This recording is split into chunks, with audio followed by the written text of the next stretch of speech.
up. We feel their pain. The truth is out. The case is closed. But our search for justice never slows. Hey everyone, happy Tuesday. Man, today was a crazy day at work, to say the least. It is also very cold here in upstate New York. When I left work, it was 42 degrees, but with the wind, it felt like 35. So I am ready for winter to be done. There was even snow flurries in the air today. I am done with winter. It needs to be spring already. One thing I did want to mention before we start is I had also put this on my community wall. Some very nice person, sent me a huge bag of kitten food from my Amazon wish list for my fosters. So I don't know who you are because there was no gift receipt, but if it was you, thank you. It is much appreciated, and it was a really nice surprise. And speaking of kittens, there is one outside my house. I just saw him run up. I have a new family of cats, a mom who appears to already be very pregnant, and her 3 kittens, which I would say are probably around 4 to 6 months old, with her. And I've also posted their pictures on my community page, so definitely check them out. Unfortunately, I don't have room right now to take them in, so for the time being, they are getting hard food. I've also given them some soft food. They're getting as much as they need outside. So thanks everybody for being here. I know it was a little bit of short notice. Usually I have these set up, at least a day ahead of time, but I wasn't really sure if I was going to go live. So I appreciate it. So Sinner, thanks for being here. Curious, Cheese, hope all is well. Yeah, it's really freaking cold. Hey Coddle, how are you? Good to see you. So I don't have, I did change the thumbnail right before I went live because they did capture the wife of a CAL FIRE captain who was found murdered in her own home.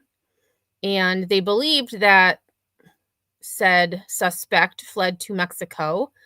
Sure enough, she did. And Mexican police were able to apprehend her, and she has now been arrested in the murder. So that is the main story that we're going to talk about, but it's going to kind of be like my lives where we just kind of talk about all different stories. There's a few interesting ones that I've seen throughout the week, and then just before, well, not just before going live, but after I got home from work, there was apparently an alligator versus crocodile scuffle. So, and actually that reminded me, I wanted to do a poll. Give me 1 second. That we're going to watch at the end. There's no, graphic. They're just, it's kind of like they're, siblings having an argument. It's interesting to watch. Just how they move, and I don't know what they were arguing about, but they were arguing nonetheless. So I was just going to do a quick poll. I need to get in the right spot. All right. So, no, I don't want to do a survey right now, YouTube. All right. So the poll question is going to be, who would win? Alligator or crocodile? Crocodile. All right, so that's going to be our poll. And then please remind me that we have a poll because I tend to forget. I will try not to forget, but if in the case that, I'm doing my closing, remind me I have a poll if I haven't ended it already. Yeah, these definitely the crocodile. I mean, the crocodile was, it looked like a beetle with a tail, like just the way they move.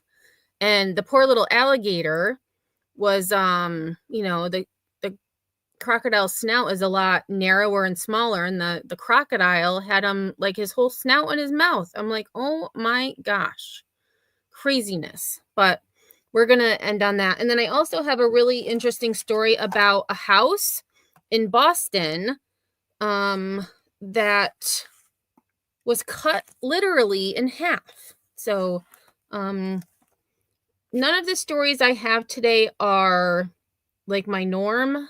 There was a story I thought about talking about today, but I'm like, you know what? We're going to kind of keep it a little lighthearted. Obviously, these stories most of them are traumatic and terrible. But based on what I usually do, they're not as traumatic, I guess. Hey, KCG, thanks for being here. She says crocs are way bigger, especially saltwater. Yeah, this croc, he was just, I don't know, he reminded me of a beetle. All right, so first thing, StreamYard, it appears StreamYard did an update because I just realized it looks different. Okay, so let me add this to screen. So I had covered this story. I don't think I covered it in a live. I may have, but I know I have at least 2 shorts about it. So, but I can't remember if I actually talked about it on a live. So this is the update to Captain Marodi's murder.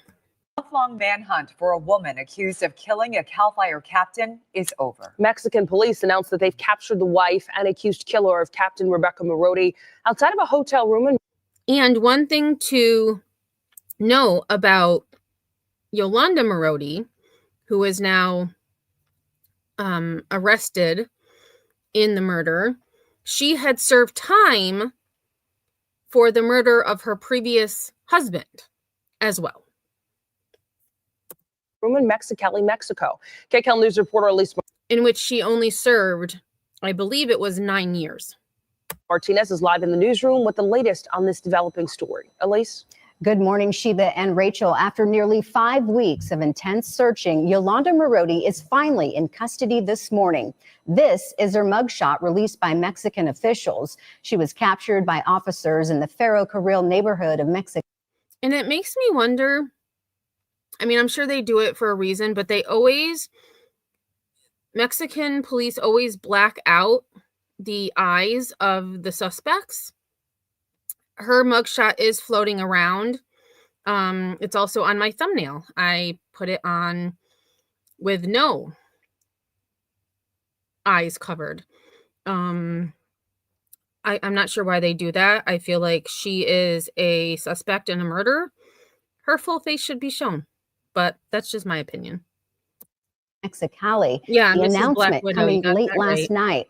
CAL FIRE Captain Rebecca Marodi lived in San Diego County with Yolanda, but worked in Riverside County. Rebecca was killed the night of February 17th and was found by first responders in their home. She was stabbed multiple times and was pronounced dead at the scene.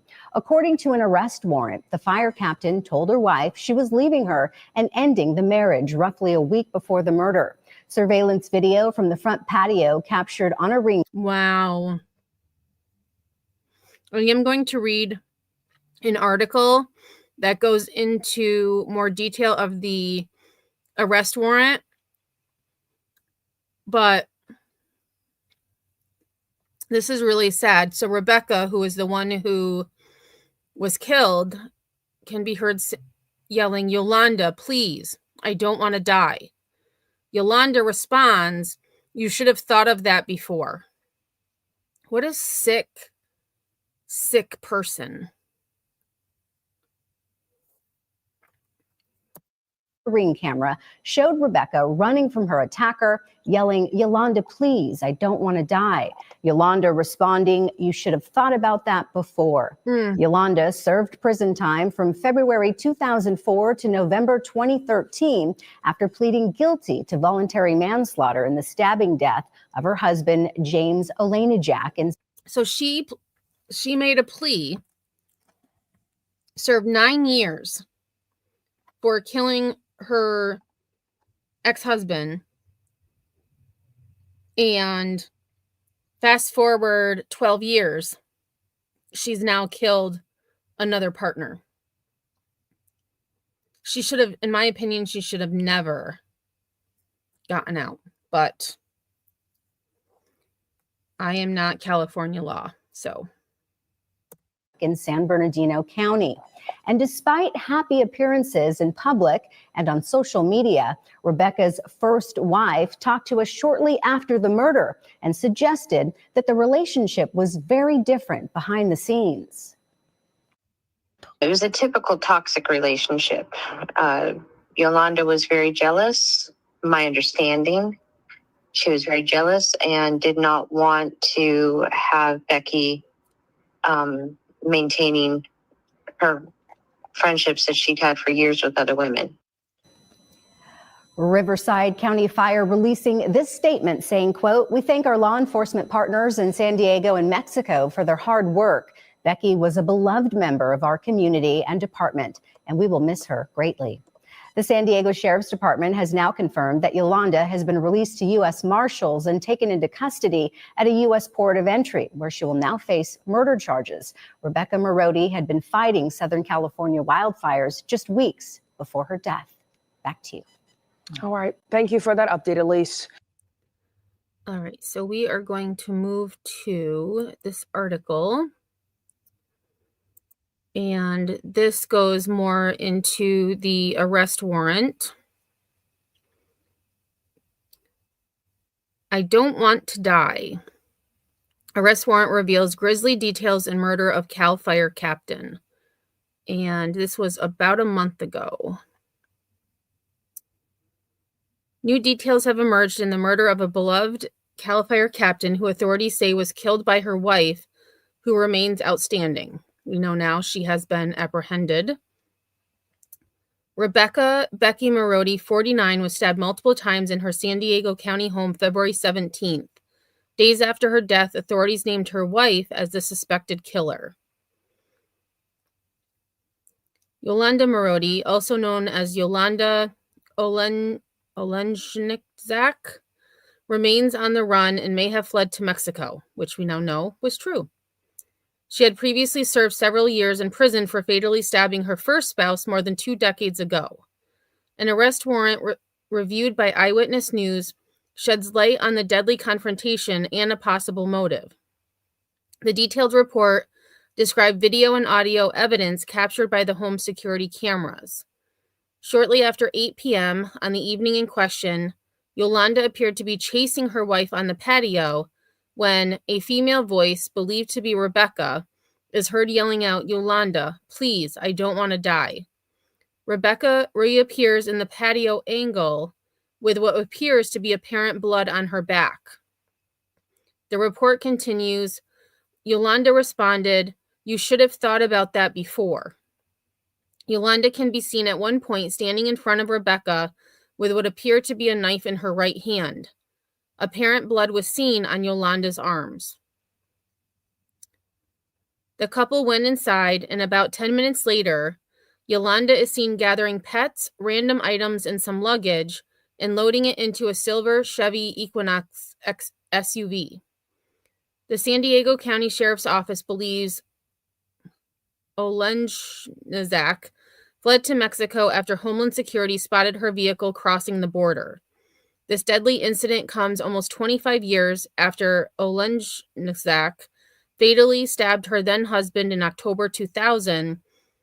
She was convicted in 2003 and served time for voluntary manslaughter. A motive for why she killed her wife of 2 years is now shaping up. The arrest warrant states that Olejniczak texted an associate 3 days after the incident saying, "Becky came home and told me she was leaving me. She met someone else. All the messages were lies. We had a big fight and I hurt her. I'm sorry." Friends and family of Rebecca gathered in Temecula Monday night to remember her life and service.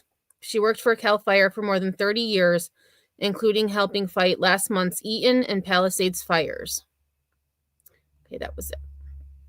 So, very sad situation. Very sad.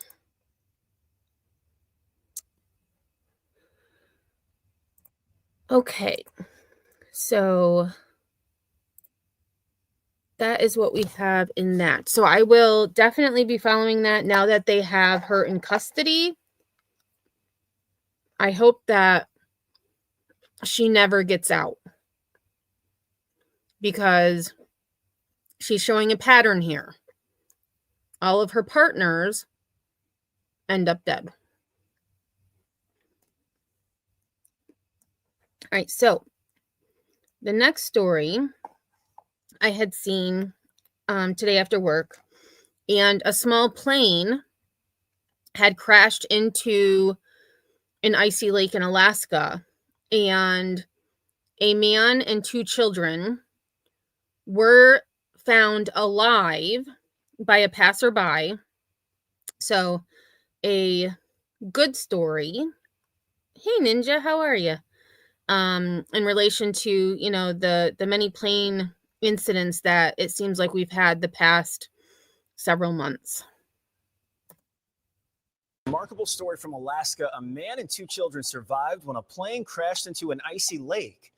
They spent the overnight hours huddled in the wreckage until finally being spotted and rescued. ABC's Rhiannon Alley has the details. This is the image of a small plane hours after crashing into an icy lake in Alaska. And I mean, just looking at that, I mean, it doesn't look like anyone would have survived. And you can see, this is what the passerby saw. You can see someone sitting on the wing here and 2 children sitting on the wing here. A man and 2 children standing on the wing of the partially submerged plane. The details of their survival just now coming to light. I looked down and I could see. Oh, wait, let me go back. That closed captioning was in the way. Oh my gosh. That is like hard for me. I mean, you can see like something, but I mean, from the air, I mean, good eye for that person passing by. Coming to light. I looked down and I could see the ice over the lake that's up there at the moraine at the toe of the glacier. And I could see kind of a dark spot. The plane had been reported overdue Sunday night. The Coast Guard and Alaska National Guard then launching a search. Good Samaritans also flying early yesterday to search the Kenai Peninsula. And thanks to cell phone pings, they focused on the area around Tustamena Lake. At first, I could tell it was an airplane wing. And so I made an announcement on the radio that I think I may have spotted them. I could see that there was 3 people on top of the wing. It was really good to see. Their ordeal floating on. I mean, yeah, Center, amazing. Like, just, somebody was watching out for them. The wreckage of that plane had lasted some 12 hours with overnight temperatures near freezing. Wow. I spent a very cold, long, dark, wet night out on top of the wing of an airplane on soft ice. And it's a miracle. When I first saw the wing up there, it broke my heart because I know what happens when airplanes break through the ice. Fortunately, they got out of the airplane in time, either before it sank all the way or they got out through the skylights. Other pilots were in the area at the time. It was incredible to be a part of it and to find them. The fact that the community pulled together is exactly what I would expect of fellow Alaskans. The pilot and 2 kids were taken to the hospital. No word overnight on their conditions. Rhiannon Alley, ABC News, New York. Ah, Zoe, that's where you're from? All right. Yeah, I mean, I kind of feel like that the one man that said, everybody knows what happens when, planes go through ice. And the fact that it was freezing, temperatures were at freezing, and it's cold, it's dark, it's wet. I mean, thankfully, they make full recoveries. Yeah, wonderful outcome. 12 hours. I know it. Is it Kenai? Is that how you pronounce that, Zoe? Kenai? J'adore ma fromage. Hopefully I said that right. Yeah, so really cool. Really cool story. Oh, wrong. I'm on the wrong window. All right, so the next one. Okay, now the next one is obnoxious.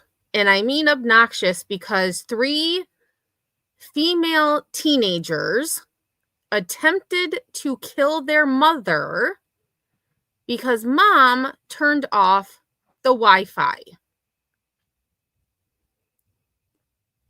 So all 3 teens have been arrested. Emmy, that means she loves her cheese. Oh, okay. See, and I should know that. My brother-in-law, I'm guessing that's French. My brother-in-law is from France, but I know very limited French. Oh, Kenai. Thank you. Kenai. Oh, Ninja said I love my cheese. Oh, I know I know what that means. I didn't see that at first. Yeah, me gusta mi queso. Yeah. I thought you meant what KCG had said. Yes. All right. Let's take a look. I have not watched this one yet, so I'm not sure exactly what the details Well, 3 are. teenage girls are in custody tonight after police say they plan to kill their own mother. And they say that it's all because their mom turned off the Wi-Fi. And talk about entitled. I mean, go outside and play. Read a book. Draw a picture. Like, I'm sure they don't pay the Wi-Fi bill. I can't imagine, wanting to harm a parent, let alone kill them because they turned off the frickin' Wi-Fi. Oh, it's okay, Ninja. It's okay. Oh, see you, cheese. Good luck. It happened overnight on Barker's Crossing near Barker Cypress in Northwest Harris County. That's where we find Fox 26's Jade Fleury on this disturbing story. Jade. Well, fortunately, the Harris County Sheriff's Office says that the teen's mom was not seriously injured after her own daughters tried to stab her with knives. And we spoke with some nearby neighbors who tell us that disturbances happen frequently at the family home. They're known for that in this neighborhood. There's always cops around that house. A family dispute turned violent. The Harris County Sheriff's Office says a mother was assaulted by her own teenage daughters for turning off the Wi-Fi. Authorities allege the girls then plotted to kill her. The 3 teens, ages 14, 15, and 16 years old, accused of grabbing kitchen knives and chasing their... And I could see one of them, but all 3 of them conspiring, grabbing knives, chasing their mom around. I mean, yeah, spoiled, entitled. I just don't get it. Well, thanks, Sinner. Member for 20 months. I appreciate that. I appreciate that. Ninja says, oops, not the Wi-Fi. We know some characters that would probably react the same way if it were to happen to them. Adults, I mean, yeah. I mean, but I'm sure where there's a will, there's a way. They would try to hijack their neighbor's Wi-Fi. They would maybe actually leave the house and go to a coffee shop, or McDonald's has free Wi-Fi. I don't know what McDonald's restrictions might be on live streaming, but I mean, there are options out there for sure. Okay, KCG, at work and having trouble getting all chat. Well, thanks, Sinner, for gifting a membership. And Marie, who I don't believe Marie is here, but congratulations, Marie, if you happen to watch this on the replay. Congratulations. Their mom throughout the house and into the street. A nearby neighbor says they were returning from the rodeo when they saw the family in the driveway. Moments later, the homeowner and her sister heard yelling. When she got back from the gas station, she says that there was cops outside. They've always, been known as like trouble in this neighborhood, and our neighbors tell us the same thing. The mother was hit with a brick and the teen's grandmother knocked over while trying to intervene. Oh my gosh. So they grabbed knives, but they ended up throwing a brick at their mother, and they injured their grandmother when grandma tried to intervene to, I would assume, protect who was her daughter. Teens, 14, 15, and 16, supposedly assaulting their mother because she turned off the Wi-Fi. What are your thoughts on that? I think that's so crazy. I mean, it just tells how much unstable that family is, and it's very sad for them. And those 3 teens were arrested and charged with aggravated assault of a deadly weapon. Reporting from Northwest Harris County, Jade Fleury, Fox 26 News. I wonder if they'll share, well, I'm sure they were released. But I wonder if convicted, if they'll share a room at juvie, if they'll share a cell. I mean, wouldn't that be interesting? Future YouTubers, I don't know if they could handle YouTube. I mean, oh my gosh, like I can't even imagine. I'm trying to think about like things that, well, the other day, my niece chose not to go to school. And, my sister was trying to get her to go. Nope, I'm not going. So my sister took all of the electronics, the Xbox, the cell phone. She wasn't going to have fun while she was home, refusing to go to school. And I mean, what would have happened, with these 3 girls? Like, they had their electronics taken away and the Wi-Fi shut off. I mean, it makes no sense to me. Oy vey. So we'll have to keep an eye on that as well. But because they're, minors, there probably won't be many updates going forward. The next story I have is of a girl who was missing for a year, and she was located in Tennessee in another state's DCFS custody, living under a different name. I'm not sure how exactly that happens. But thankfully she has been found, and she has been found safe. Talking with Atlanta News First after her missing daughter was found. Police say the Gwinnett County teenager had been in Tennessee for over a year, living under a different name. Atlanta News First Bridget Spencer is live at the Gwinnett County Police Department. Bridget, you spoke with the girl's mother. I imagine she's relieved tonight. Right, Carly, as you mentioned, it's been a year of agony for this mother. Her daughter was tracked down in Tennessee a whole year later. And tonight I spoke with her on the phone, and she's certainly feeling relieved that her child is safe.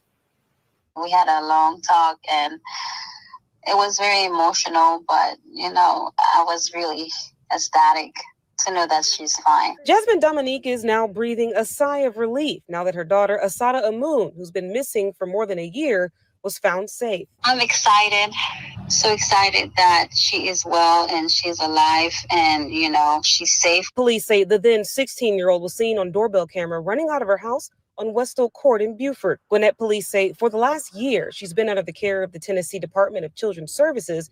It was a case manager there who noticed something was off about the teen's statements. So I don't understand, like, so they noticed that there's something off about her statements, but she was there a whole year. She heard some inconsistencies in some statements Asada was making, went above and beyond and actually researched those statements and started looking into missing children in Georgia. Asada was under a fake name. We reached out to the Tennessee Department of Children's Services. They say they could not comment on the case. We stopped by her father's home and called him, but got no answer. I'm grateful for everyone that's trying to, you know, get to the bottom of it. And I'm not sure how things work with DCFS or foster care, but I would assume that you would need some type of identification or verification of your identity. I would assume a birth certificate because she's, you know, a kid. But unless she had fake documents with the, you know, fake name, it's maybe a new worker to interact with her, possibly. It just, like, a whole year. Now, what is going to happen next? At this point, Asada will be brought here back to Georgia and we'd be placed under state custody.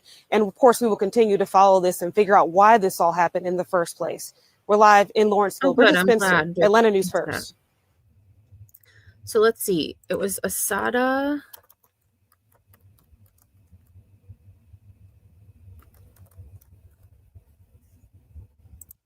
Oh, nope.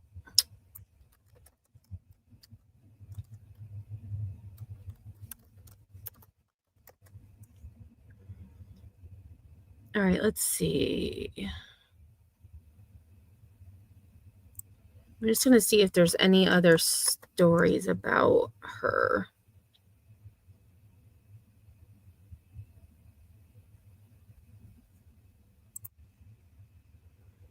Okay, so the New York Post, which, I mean, I take with a grain of salt. So it says, missing Georgia girl who ran away from home after argument with her father found in different state using fake name.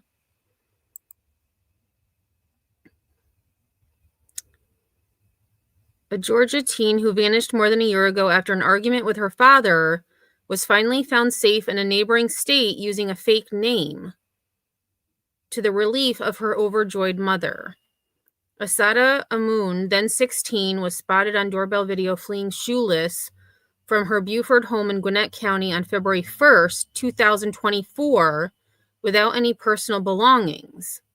The girl disappeared after her father threatened to ship her off to military school over disciplinary problems.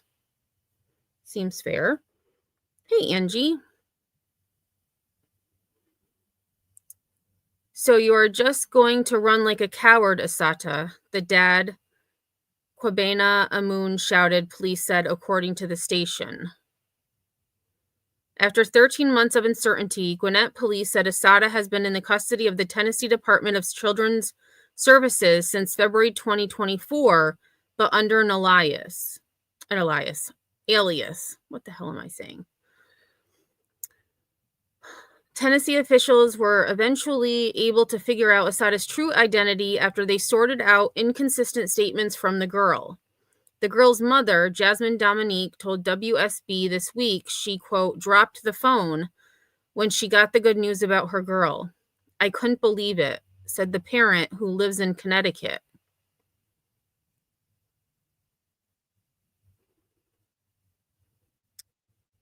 She was in Atlanta when she left, and she slept in the street until someone kind of helped her and got her on a bus to go where she needed to go to feel safe, added Dominique, who hopes to reunite with her daughter soon.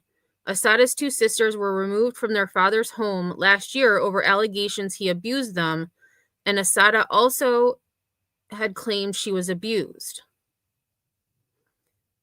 Kwabena Amun denied those accusations, according to the station. Asada will be transferred to the care of the Georgia Department of Family and Children's Services. So, mom is in Connecticut, dad is in Georgia.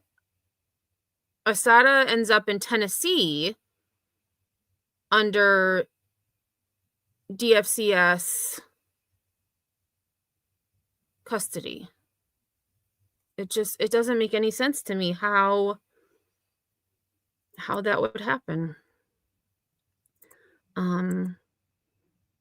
But I guess it's good that, she's safe, and hopefully, she'll be able to see her siblings soon and her mom.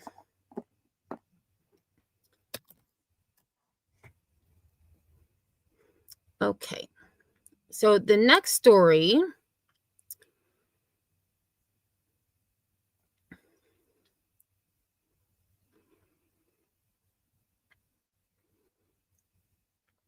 someone needs to check on the dad again before she goes home. They want her in Georgia where dad is. Dad has custody, I would assume.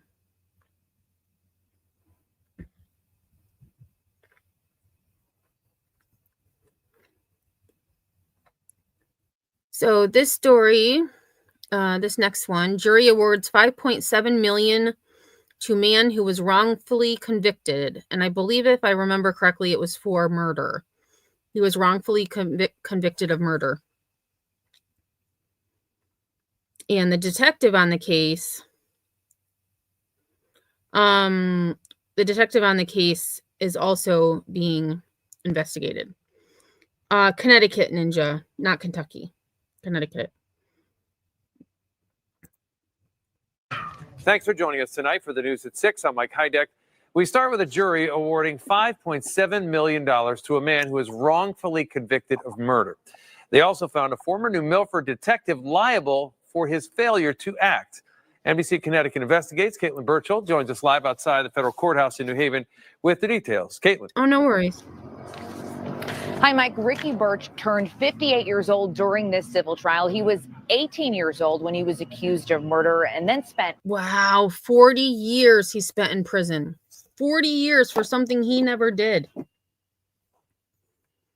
And apparently the detective knew it and did nothing. nearly 30 years in prison before that murder conviction was overturned. And while today's $5.7 million decision was not the $50 million his legal team had asked for, Birch says it's time to move on. It's okay. You know what? I'm not bitter. I don't want to be bitter. I'm not staying locked up in my head. They kept me locked up long enough. I'm done with that. Ricky Birch says money will never replace the 30 years he spent in prison wrongfully, the majority of his adult life. But he says a jury's decision that the town of New Milford pay him $5.7 million is justice. It's better than the $175,000 that they offered me as an insult at the beginning. Wow. I agree with him. $175,000 for being incarcerated for 30 years for something he never did. Definitely an insult. Definitely an insult. Beginning. That's all. Sean Henning, who was also wrongfully convicted in the same murder, supported Birch in court. NBC Connecticut Investigates spoke with both men for the documentary Traces of Doubt, The Forensics of Dr. Henry Lee, after the state settled with the pair for $25.2 million for their wrongful convictions. It's not about the money. It really isn't. It's about I can't have a family. possibilities that they took. Mm. In this civil trial, while the jury found that former New Milford detectives David Short and Stephen Jordan did not violate Birch's right to a fair trial during the murder investigation, they did find Short liable for common law negligence and ruled Short's inactions could cause Birch harm. The lawsuit argued Short should have known a jailhouse informant's statement was false and done something about it. Lawyers for the detectives had no comment today. I'm just going to move on and have the best rest of my life as I can. Now, the jury deliberated for about 10 hours before making their decision, and they did all this without knowing that Sean Henning, the co-defendant, had previously settled with New Milford for $2.5 million, and that the pair had already settled with the state. Live in New Haven for NBC Connecticut Investigates, I'm Caitlin Burchell. Wow. So, hey, Pookie, thanks for being here. Oh, you got called into work? Boo. Boo. And so the other one, his co-defendant, was awarded $2.5 million civilly, but from the state they got much more. But then, how do you put a price on, how much a year is worth? Like he said, he can't have children. He lost all of these opportunities or possibilities that are no longer. So I hope that, he can experience some of the things that he never was able to while incarcerated.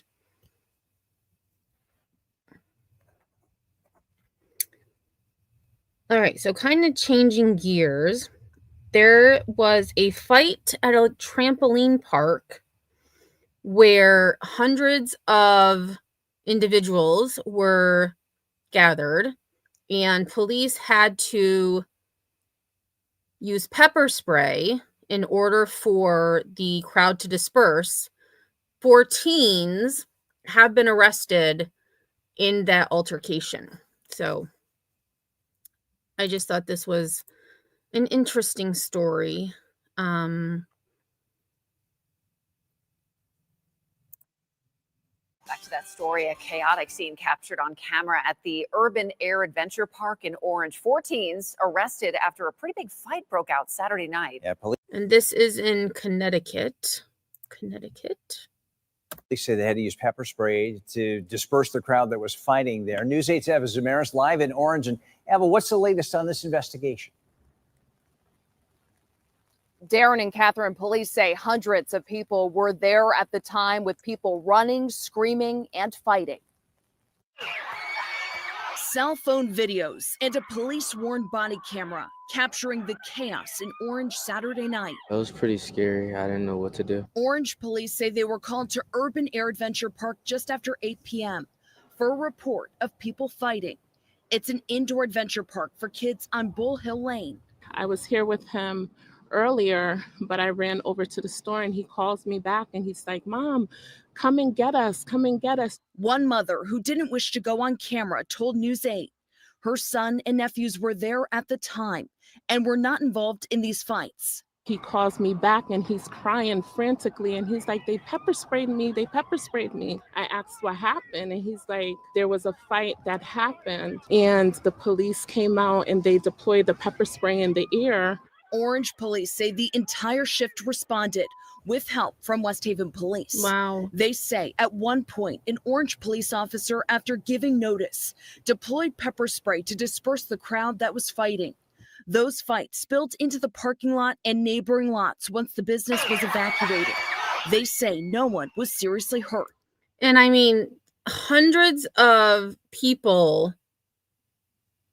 involved.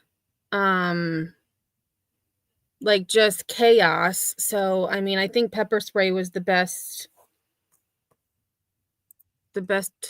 decision in this case. Okay, KCG. Could be reboot. I know YouTube was glitching, at least for me, last week. So It could be YouTube.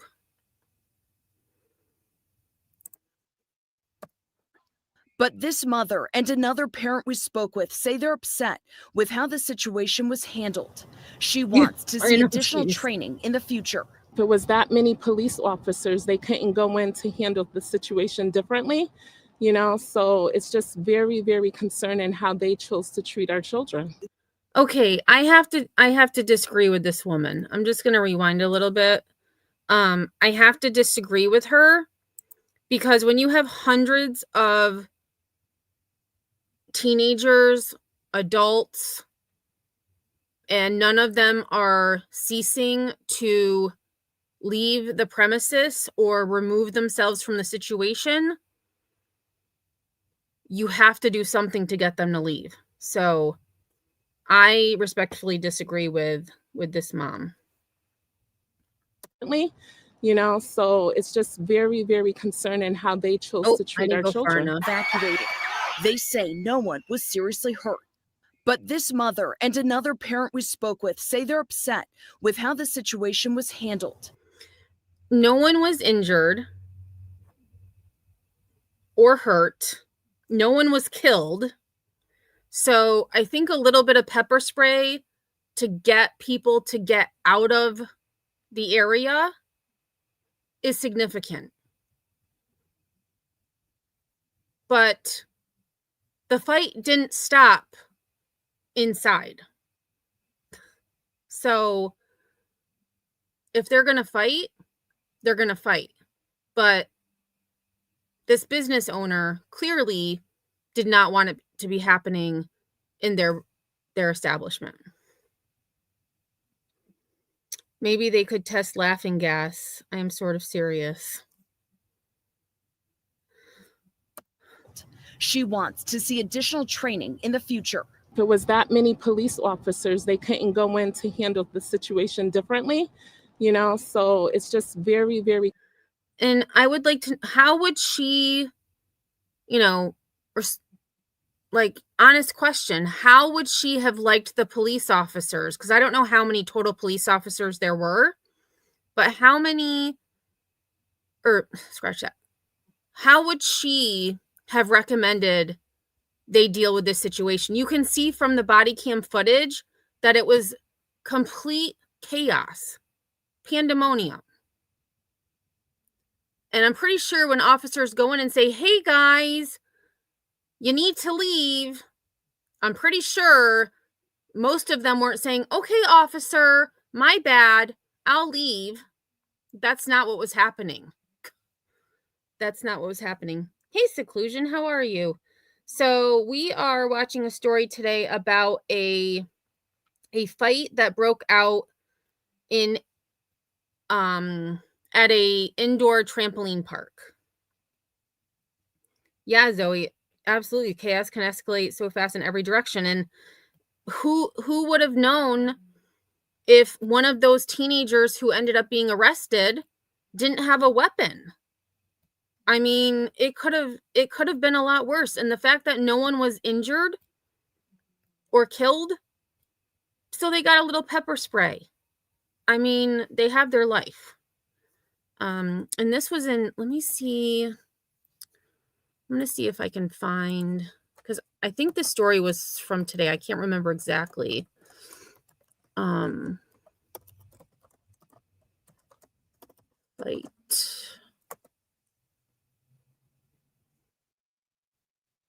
Here it is. So it was a day ago is when this is from. So, and it was multiple fights. So it wasn't like just, 4 kids were fighting and the other ones were just standing around watching. Oh, melee. That's actually one of the newspapers used 4 juveniles arrested during melee. That's actually a good word. I like that. So this was a day ago. I'm just going to see, let's see. Yeah. So I don't, and I was trying to see if maybe they said how many officers, responded, but I mean, honestly, to me, it doesn't matter how many responded. They were able to keep everybody safe. That's what matters. Yeah, very true, Seclusion. They're lucky it was pepper spray and not CS. Yeah. Or a flash grenade. Exactly. I mean, yes, it was pepper spray. Very concerned in how they chose to treat our children. The same way other parents got involved to break up the fight, why didn't you do the same? You were worried about the kids that were standing on the side. I just want justice. I just want justice. In total, 4 teens, 2 from Bridgeport and 2 from New Haven, were arrested and turned over to their parents, being issued summons with juvenile court appearance dates. Orange police say of the hundreds of people who were there, many were unsupervised juveniles. They added urban air has been the site of many calls for police these last few months, many dealing with fights and disputes. While the exact cause of the initial fight is unknown, police say it might have had to do with aggressive behavior in the dodgeball pit. Ugh.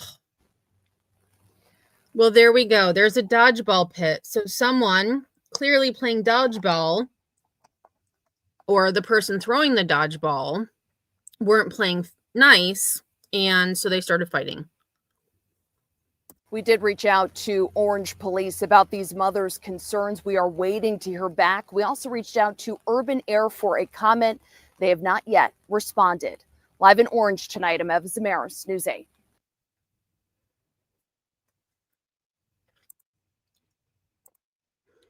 I agree with you, Seclusion. I believe they acted appropriately as well. They, they stated, this is what we're going to do. And people clearly didn't leave. And I'm hoping that the establishment had indoor cameras, because I would ponder it probably would give much more insight into, one, how the fight unfolded, and two, what the environment inside that park truly was. If people can't see that from the body cam, like this parent, like how would you like the police to treat your children? I mean, they're not listening to demands to get out. So how else are they going to get your kids out? Well, they're going to deploy pepper spray. Ugh, I know. Would they prefer batons? It could have gone very badly. I agree. She says those indoor trampoline places are fun. We went to one in Vegas called Sky Mania. Cool. I don't think I've ever been to a trampoline park. It does seem fun, though. It does seem fun. All right. So we just have a few more. The next one is the last, crime type story. The last 3 are more, public interest stories, I suppose. This next story is about a couple who was jailed in Mexico over a timeshare dispute. So, allegedly the timeshare company is, quote, very powerful. So hopefully, this can be sorted out, but we begin tonight at 6 with an international nightmare for 2 American citizens. The couple is stuck in a Mexican jail over a dispute involving a timeshare. Fox 2's Charlie Langton with the story all over social media. This is going everywhere right now. Yeah, this is really crazy story, too. Okay, so here's what's happening now. A couple from Michigan. They go and they have some kind of a dispute with a timeshare with a company called Palace Resorts. They're big. They're in Cancun, but they're other places as well. Anyway, the dispute was done. So they thought. And where did this couple like to go to a vacation? Cancun. Well, 3 weeks ago, as they got off the plane in Cancun, they get arrested. and they've been in a jail for 21 days, despite the fact Wow. they thought this dispute was all done. Okay, this guy is very animated. So they've been in jail for 21 days. 21 days. Oh, release the conclusion. You just read about this very interesting case. Yeah. Take a look. Is this whole thing a timeshare dispute? Correct. Lindsay Lemke's parents had a membership with the Palace Resorts, a company based in Florida that owns a number of resorts and timeshares in Mexico. But Lindsay says the Palace Resorts breached the contract. Correct. They even hired a lawyer previously to help with this situation to make sure they handled things correctly. Contract was for about $117,000, but it was over a year ago. No dispute, they thought. $117,000? Holy crap. So your parents decided they wanted to go to Cancun, and what happened when they got off the plane? They went through customs and they were detained and arrested in the Cancun airport. Mexican officials claimed that there were outstanding charges of criminal fraud and sent them straight to jail. That was 21 days ago. She's very confused. She cries a lot. She is scared. She's unaware of the amount of corruption that is going on with this case. She is upset because she can't see her husband. Her husband is Lindsay's stepfather, 60 years old, Paul Akeo, a 21-year veteran of the U.S. Navy and currently works for the Michigan State Police. Our country is allowing 2 U.S. citizens to sit in prison over a timeshare dispute in Mexico. They cried out for help and nothing happened. Lindsay Lemke, you may recall that name. She was the 2-time national champion gymnast at Michigan State and a survivor of Dr. Larry Nassar. Now she just wants her parents home. We need help from our government. We need them to realize there are 2 innocent Americans being held hostage in a Mexican prison over a timeshare dispute. And by them not acting and doing anything about it, they are allowing Mexico to do that. All right, a couple things. I did reach out to the resorts people, the resorts, Palace Resorts, and we are still waiting for a response. And when we get that, we'll put it on our website, fox2detroit.com. The other thing, the last hearing, it was determined that the Palace Company would be given 6 more months to gather evidence, Wow. which means that Lindsay's parents will stay in a Mexican jail for 6 more months, minimum. There's no trial date set. Holy and crap. that's where we are. Now, this is if this is the United States, what I'm familiar with, on a dispute, I don't care how much it is, 99% of the time, it's a civil case. You don't go to jail, it's money. And this case, according to the people that I talked to, this was done. It's a dispute over timeshare. That's it. Breach of contract. You don't go to jail. Mexico, little different story. They're in jail. Charlie, you're a lawyer here, obviously, quite literally. And so I was kind of looking up stuff as he was talking. And so he's saying jail, according to ABC, is this ABC 13? I think so. ABC 13. It is a maximum security prison. It's not jail. It's a maximum security prison. So let me share this.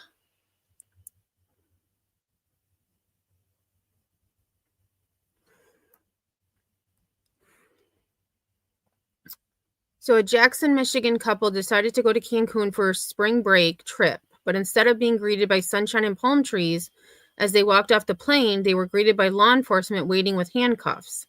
This would be just the start of the next, quote, 21 days of torture in a maximum security Mexican prison.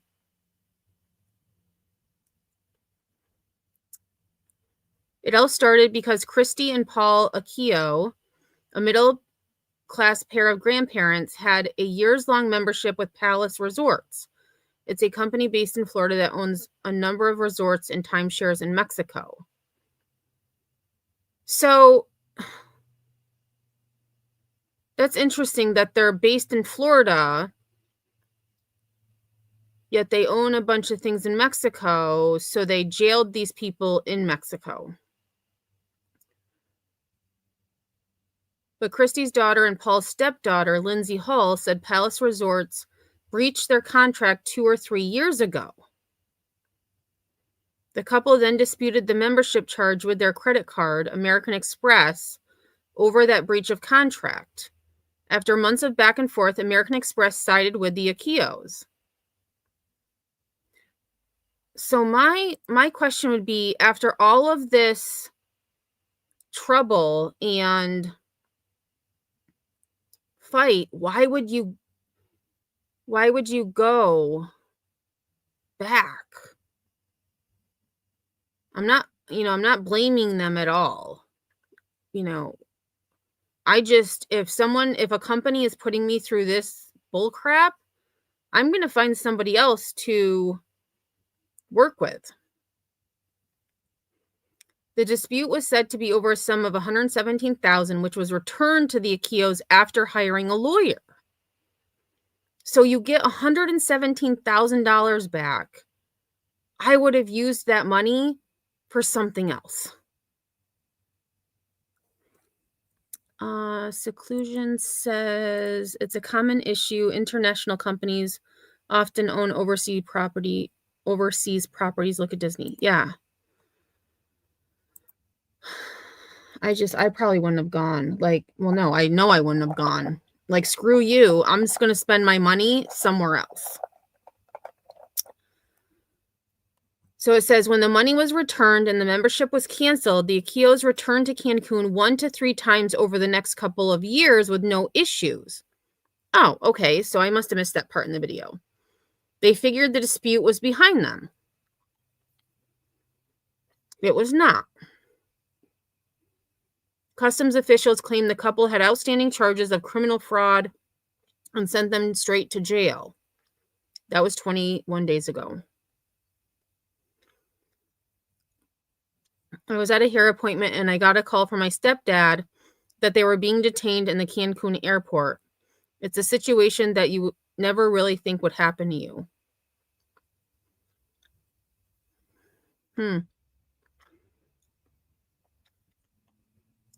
So I'm assuming they know it's truly about the timeshare issue. American Express has sided with my parents based on the sufficient evidence that they were able to provide. Palace Resorts was not able to provide sufficient enough evidence to prove their case, which is a perfect example that this is retaliation against my parents. And that I can see. They're pissed that they had $117,000 excuse me, taken out of their pockets because they were the ones defrauding. Hull says her parents are being denied medical attention and proper communication with loved ones. She says they are being publicly defamed by Palace Resorts and Mexican media. My mom has lost 25 pounds in 20 days due to inability to eat as the prison is serving her food they are aware she is allergic to. She also has a severe rash all over her body they refuse to treat. I think it's much more horrific than what we'll ever understand because we're not in her shoes. We're not in their shoes. Hull says she's spoken to Paul once in 3 weeks. No one's been able to contact him since. Paul, 60, is a 21-year veteran of the U.S. Navy and currently works for the Michigan State Police. The lack of action from our own government officials to help an innocent veteran who proudly served our country is unacceptable. Hull says Palace Resorts is demanding $250,000, signatures from the couple on a non-disclosure agreement, and public apologies, claiming Paul and Christy are completely responsible for the situation. She said even this would not guarantee their release. What in the actual effery?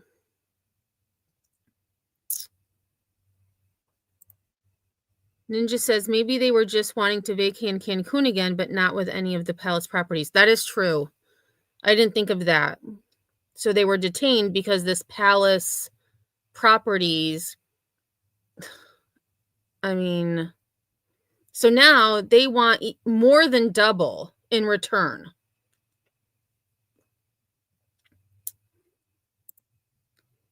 The flagging on their passports must be recent. I know my Canadian passport was flagged by mistake since my name was the same as a wanted fugitive. Oy vey. Oh, sorry. I am Coddle. I'm eating Sour Patch Kids. And I try to do it when like the videos are playing, but then I get distracted and I'm still like eating the Sour Patch. My bad.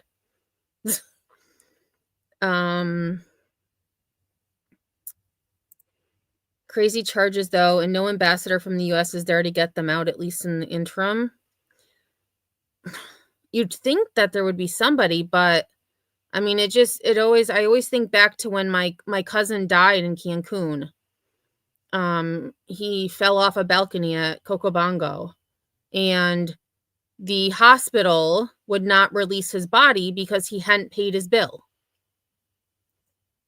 Well, Mexico, how does a deceased person pay their bill? They don't. So, as much as, a lot of people do not like Hillary Clinton, at the time she was a senator here in New York, and she was able to get him home. She was able to get him home. So I feel like they can just, but I agree, like, where is the United States in this?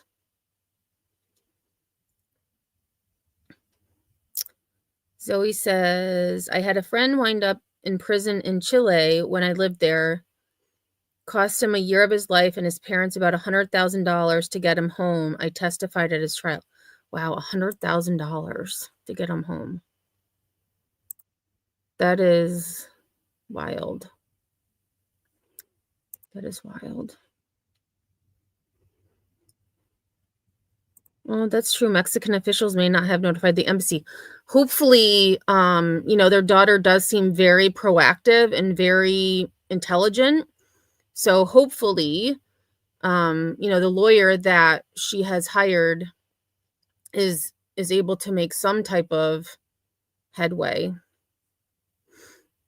Yeah, right, Ninja. The daughter would have made a call, I would hope. Yeah.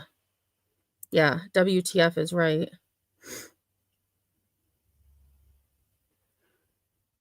Wait, what? I'm so sorry. Headstones. Okay, so Ninja, I'm not sure what you're referring. Because you said, wait, what?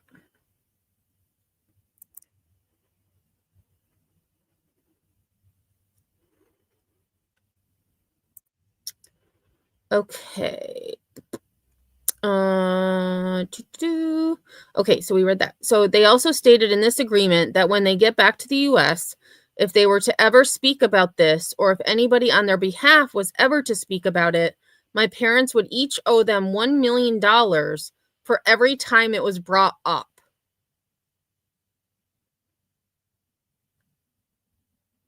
At the last court hearing, the judge granted Palace Resorts 6 more months to gather evidence. This means it could take at least 6 months before their release. No trial date has been set. Hull says her family is spending thousands upon thousands in legal representation, court documents from Spanish to English. They have put us through 3 weeks of absolute hell. In the meantime, Hull has taken to calling the U.S. consulate, U.S. embassy, the FBI, the governor's office, U.S. senators' offices, Michigan State Police, and more to try to get attention on their case. So, daughter has definitely done her due diligence. Hull was a 2-time national champion gymnast at Michigan State University. She was a survivor of Larry Nassar, a disgraced former gymnastics doctor who confessed to serial child M of gymnasts. Hull spoke out against the abuse in court. 7 years later, she's facing a legal nightmare involving her parents. Hull is asking everyone to share her Facebook post about the situation and call their representatives. Okay, so let me click on this. I'm going to go to Facebook, and I will put if there's a link. Can I share this? Yes, I can. So share. Nope. Oh, here, copy link. Okay, so this is, I want to put in chat the link to Lindsay, who is the daughter's Facebook post. So definitely, if you can share that.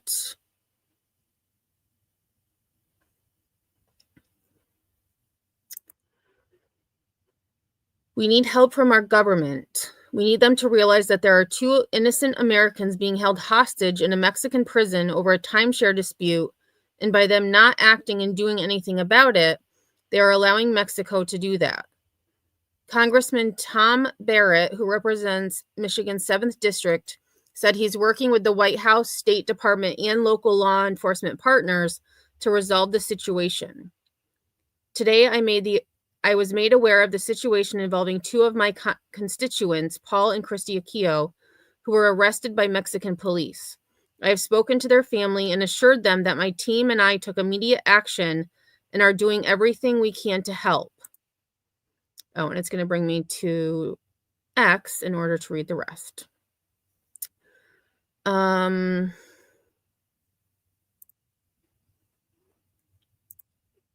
But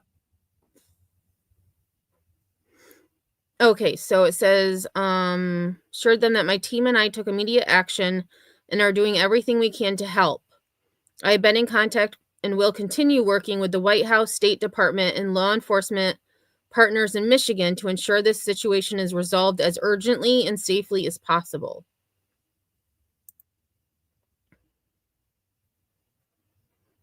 Hey, Sunnyside, thanks for being here.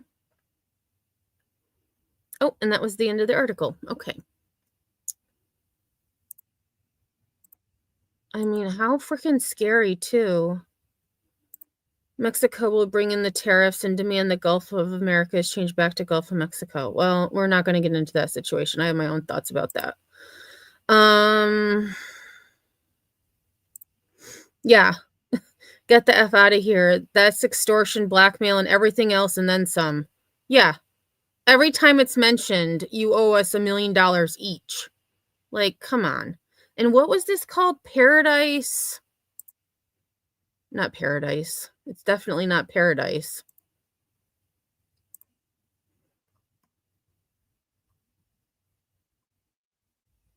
I totally lost the name of the Palace Resorts. Oh, and there's a hyperlink. Oh, let's go check out Palace Resorts. There's a 1-800 number. And let's see.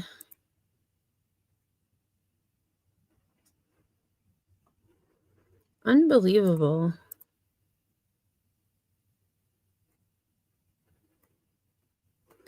Well, hopefully if other people use this company, they decide that, nope, not today, not ever.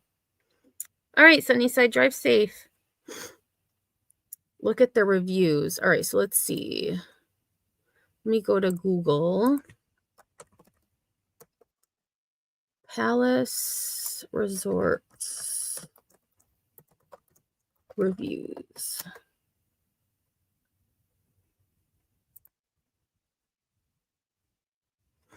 Oh, well, looky here. So this is just from Google, from AI, of course. So it says, reviews of Palace Resorts are mixed, with some guests enjoying their stay and others criticizing the company's business practices. Positive reviews. Some say they had a great time at Moon Palace Grand. Some say the beach at Moon Palace is exquisite and serene. Some say they enjoyed the spa at Moon Palace Grand. So that is in Cancun. Negative reviews. Some say that the Palace Resorts don't honor their agreements. Some say that Palace Resorts membership costs more than staying as a non-member. Interesting. So you have to pay more as a member than as a non-member? That seems backwards. Some say that Palace Resorts doesn't match prices offered by other sites. Some say that Palace Resorts misrepresents offers. Some say that Palace Resorts provides misleading information about timeshares. Oh my goodness. Who would have thunk it?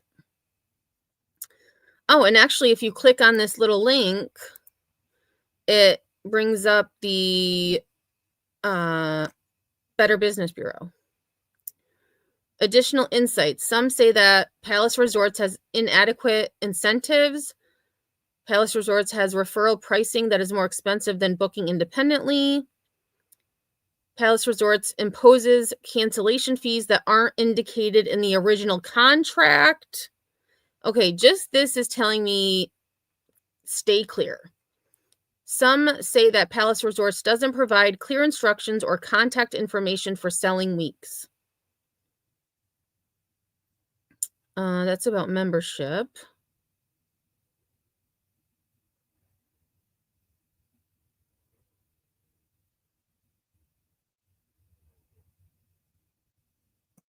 Oh, well, here's just something on here. So from booking.com, everything. It was dirty. Elevators were either broken or packed with people. We had to wait at least 20 minutes each time to use it. Let's see.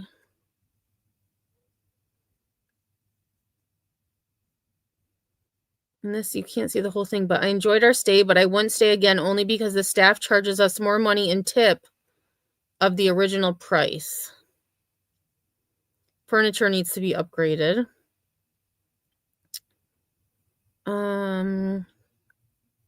Stay was okay. Staff was not. So overall, 6.8. I would assume that's out of a 10.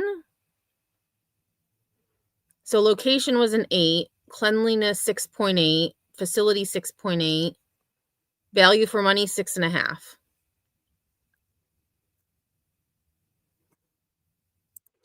So I would assume not a good place. Mexican government is cartel run. It's been corrupt forever, but it's absolutely tragic at this point.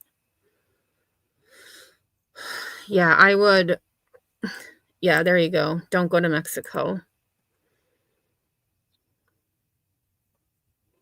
All right, let's finish this up. We may have already read what they're going to say the rest in this thing, but we'll see. Literally lost in translation. How do you find representation there, and how does that work? I asked them, these proceedings, they're in Spanish. Do you people speak Spanish? No. All the contract, all the pleas, Spanish. They don't read Spanish, so it's very, very difficult. Now, they do have lawyers. They paid them a lot of money. But you still have to, the legal system's a little bit different. We don't have bond. There's no bond in this case. No bond. We have murderers and murderers here, no bond. But in every other case, you get a bond. But this is Mexico. This isn't the United States. Mexico does what Mexico wants. Get a chance to go out and assist your attorney in preparing a case. Listen, I don't know where this is going other than the fact that these people have reached out to the congressional people, the governor's office, et cetera, to try to get some help. They shouldn't be in a jail what I would think is a civil dispute over money. There's this. He did 21 years he was in the Navy for 21 years. Wow. I mean, he works for the Michigan State Police. These are good people. These are good people that are caught up in the system. Let's hope that, as you say, the congressional delegation here in Michigan, whether it be Senator Slotkin, Senator Peters, Lisa McClain, John James, Debbie Dingell, if any of the staffers are watching this right now, figure out a way to get these Americans home where they belong. Yeah, that's right. And again, no trial date, and it looks like 6 more months. So the palace people who probably told the Mexican authorities what was going on, they're going to get 6 more months, meaning these people stay in jail for 6 more months. Makes you second guess wanting to go on a trip and visit a place especially where this you're not time of sure year, right? what's going to happen here. Charlie, thank you for that report here. Yeah. Thank you. Thanks so much. Okay, so the U.S. Embassy is in... Oh, where is the U.S. ambassador to Mexico? So the U.S. Embassy and the consulate is in Mexico City.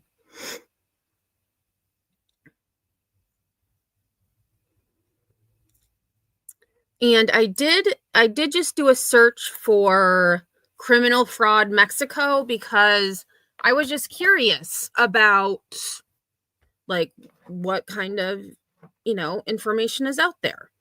So according to Google AI, criminal fraud, including timeshare fraud and investment schemes, is a significant issue in Mexico, with transnational criminal organizations targeting U.S. citizens and businesses, often exploiting digital channels and financial systems. Types of criminal fraud in Mexico. Timeshare fraud. Mexico-based transnational criminal organizations, including the Jalisco New Generation Cartel, are increasingly targeting U.S. owners of timeshares in Mexico through complex telemarketing, impersonation, and advance fee schemes. They also have investment fraud, document and benefit fraud, internal fraud, digital fraud.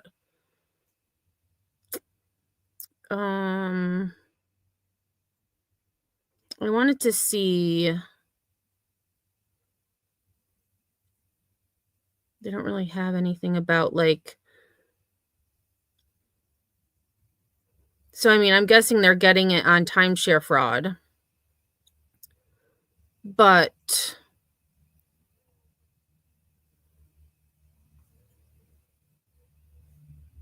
there's not much more information on it.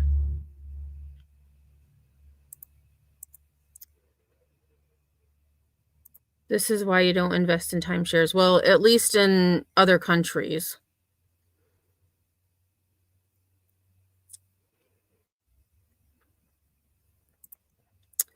So he says, I'm really surprised they've let this get to this point. Normally, they don't do things that will ultimately damage the bottom line and obviously tourism, money in that area. So, and what was it? The moon? All right, Alexa, stop. It was called the Moon Grand, I think. Moon Grand Cancun. Oh, yeah, right here. Moon Palace. That's what it was.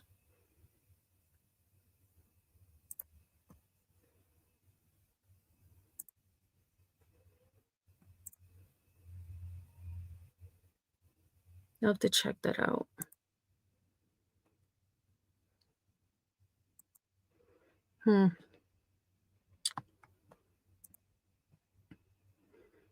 The backside of that ambassador should have been in Cancun within 12 hours max with legal representation right alongside with them. Oh, thank you for reminding me about the poll. It's a tie. Okay, so we have 2 more stories before the crocodile alligator story. So we've got a little bit more time to get our votes in as to who would win, a crocodile or an alligator, because a crocodile and alligator had a scuffle, and it was caught on video, which I would have not been that close to them personally. We'll take a look at. So I'll definitely keep an eye on this story too. Hopefully something happens to help this couple. So Ninja, you may have to leave and come back, but it should be right when you come in, it should pop up. Oh yeah, 50-50. Oh my goodness. Oh my goodness. Okay, so we're going to kind of change gears again. These are more lighthearted stories.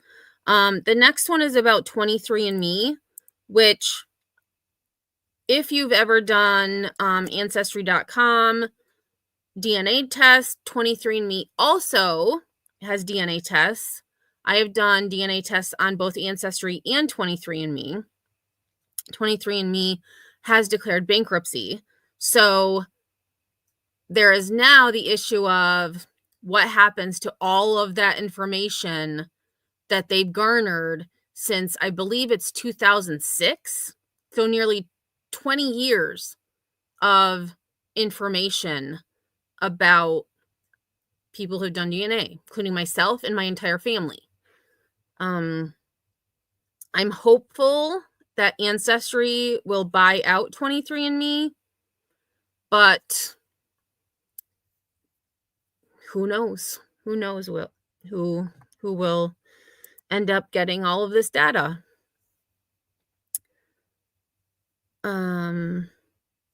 Crocs would ruin an alligator unless the crocodile was on drugs or 300 years old. Okay, well, we're gonna see that. Oh, really, Secusion? The first time I've seen a tide pull. Oh, good, Ninja. I'm glad you were able to get it. All right, so let's take a look at this. But anyways, to get to this point, my mom had actually texted my sister and I this morning and said, should I delete my data? And I was like, well, Mom, you can't delete your data because it's already out there. It's already out there. We can't delete it, unfortunately. Thank you. You know, millions of people across the world have submitted a DNA sample to 23andMe. Well, now the experts say your data might be at risk as the company reorganizes. NBC Connecticut's Sydney Boyle joins us live in studio and has more on how you can protect yourselves. I remember a family member got one of these kits a few years ago at Christmas, and I had some healthy skepticism, not necessarily thinking of bankruptcy, but just where this stuff goes in the universe. Kevin, a lot of people have probably been thinking that as they've submitted this data since 2006, 23andMe has helped people reunite their families or even find genetic variants that they could pass on to their children. In 2021, the company went public, but just years later, the CEO has stepped down and the company is in financial trouble. Sunday night, 23andMe filing for Chapter 11 bankruptcy in a Missouri federal court. They filed for bankruptcy because they did not have a sustainable business model. Where it becomes more concerning potentially for consumers is what if they were to liquidate Chapter 7? The genetic testing company, which was once valued at $6 billion, according to CNBC, has been under scrutiny after a data breach in 2023 put millions of users' data at risk. I have an ongoing investigation of 23andMe for failing to safeguard consumers' personal and private information. On Monday, Attorney General William Tong issuing an alert to consumers in Connecticut. What are some rights that consumers here in Connecticut may have to protect their privacy? The Connecticut Data Privacy Act, which is a fairly new law, gives you rights to delete information and to opt out of information being collected from you. So that's in Connecticut. What did he call that? Let me go back a little bit. To delete information and to opt out of information. Connecticut Data Privacy Act, but that would only be for Connecticut, I would assume. I wonder if New York has one. I'm gonna have to take a look. Information being collected from you. So we have a strong state law protecting people here in Connecticut, but you still have to take action on your own to protect your personal information. Tong says customers of 23andMe can request to destroy their test samples, delete their data from the website, and revoke any authorization they gave for third-party companies to use their data. The bottom line is the privacy policies remain in effect. The fundamental question is, can they protect the data? Now, I did reach out to 23andMe for an interview. The company deferred us to a press release, but in the press release, they did say that user data is still being protected and it's business as usual. This is important reporting, Sydney, because until I heard from Attorney General Tong, I didn't know that there was a state law where we actually have rights. I guess the question is, will people know how to protect themselves and take it upon themselves to do their due diligence? That's, for a lot of people that could be affected. Exactly what he was saying. You need to take those steps and protect yourself. All right, Sydney Boyle live for us in studio. Sydney, thank you for that report. Okay, so I was curious. So I went to Google as he was talking, and apparently you can delete your data. So I was actually wrong when I told my mom that. So I looked up New York just because that's where I'm at. And it says New York Attorney General will warn 23andMe customers to delete their data after bankruptcy filing. And this was from yesterday evening. New York Attorney General Letitia James' office plans to warn 23andMe customers to delete their data from the site after the company announced Monday it is filing for bankruptcy and will seek a buyer. The Attorney General of California has already urged people to delete their data from the DNA testing site, and CBS News New York has learned James's guidance is expected soon. All right, so should I delete data from 23andMe? But I still think that even though we're deleting our data, that doesn't mean they still have it somewhere. 23andMe has tested the DNA of more than 15 million people who provided saliva samples for analysis of ancestry, family traits, and potential health risks. The bankruptcy filing has led to privacy concerns as customers in New York and beyond wonder how a potential buyer would handle their data. It gave us a lot of really good information, but it is really concerning, said Jordan Bolden, a 23andMe customer. I'm kind of just going to live. I'm going to enjoy what it gifted me and some knowledge and some heritage, and I think that's what we have to do. I don't know what we can do about it. Justin Kapos, a professor of computer science and engineering at New York University, says customers should delete their data from 23andMe. Delete, delete, delete. Stop them from having your information. You should have deleted it as soon as you got whatever curiosity you got out of it, that you found out what you wanted. Well, unfortunately, we're still looking for my great-great-grandma. To delete the data, customer should log into their 23andMe account and head to the settings page. Scroll to 23andMe data, click view, scroll to delete data, click permanently delete data, and confirm the request. All right, I'm going to have to send this article to my mom and dad and sister. The genetic sample will also be destroyed, according to the company. Click here for more details about how to delete your 23andMe data. So actually, I'm going to copy and paste this into chat as well. So this is how to delete your, if anyone is interested. Is my 23andMe data safe? 23andMe previously said any customer data it shares with other parties is anonymous and cannot be traced to individual users. Data privacy advocates like David Siffer with the Surveillance Technology Oversight Project are nonetheless concerned about whether information about generic health risks could wind up in the hands of insurers or employers. Probably within a few years of purchase, if a company decides, okay, we want to sell this data, there's a lot of people's data who could be sold. 23andMe says any buyer of their assets will have to abide by data privacy laws. Well, we'll see. Let's see. Let me just go back to comments quick. Seclusion says, glad I never submitted my DNA to 23andMe.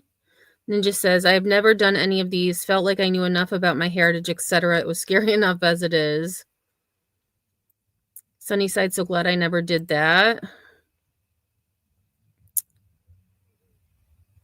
Ninja says, I don't need to know what my isotopes determine my diet was in Kenya.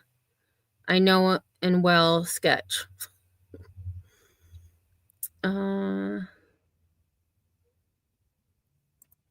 Ninja says, I think these companies would send me new kits because they would question their results, assuming the kit I sent in had a defect. Well, and the other thing about these tests is be prepared to find out secrets, because unfortunately that happened in my family. My cousin found out that my uncle, who had raised him his entire life, was not his dad. On the flip side of that, though, we found cousins we never knew we had because they had been given up for adoption. Because my aunt was very young, although that was another secret none of us knew, is that my aunt had a child who she had given up for adoption.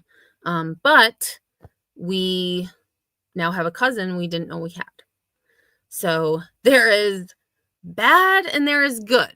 So if you should choose to do Ancestry, DNA tests, be prepared for secrets to possibly be told. And I felt terrible for my cousin because he took the test, and the way it works, it'll show your DNA relatives. So obviously my parents are my relatives. Ancestry also let me know that, you know, my parents are not related, which good thing, right? So my cousin did his test, and his test came back. It showed that, you know, he didn't have his dad as a DNA relative. Well, he thought there was a mistake with the test. Calls Ancestry, says there's got to be a mistake. This is my dad. Da da da da. So Ancestry sent him another test. You know, he kind of had to argue a little bit. Was sent another test, same results. So that is when my uncle had to go to his ex-wife and say, WTF. So, yes. Good and bad, good and bad. Okay. Where were we at? Okay, so we got done with that. All right, so 23andMe, I did share that link. I'm also going to, actually, I'm going to just share this to Discord Center so I have it for later. Dun, dun, dun, dun. All right. So we have 2 more stories left, which is perfect because we'll be at about 2 hours. The next story is one that I saw, and I was like, this looks like an interesting story. Just by the headline, it says, Boston homeowner discovers his house was once cut in half.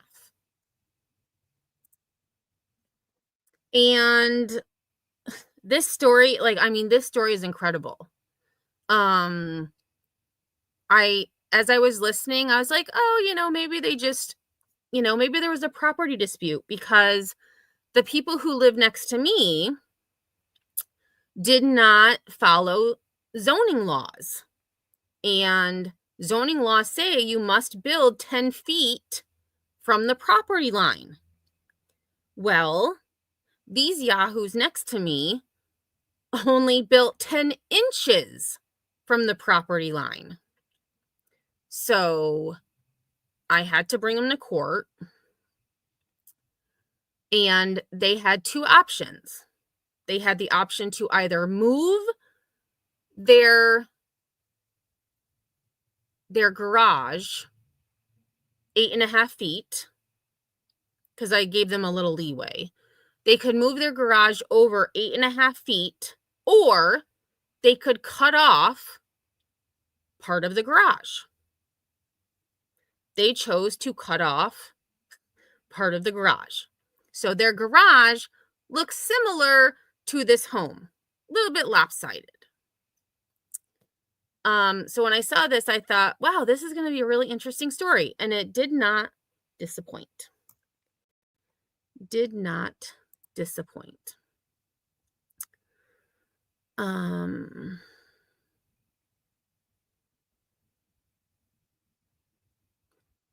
Seclusion says, yes, a real divided house.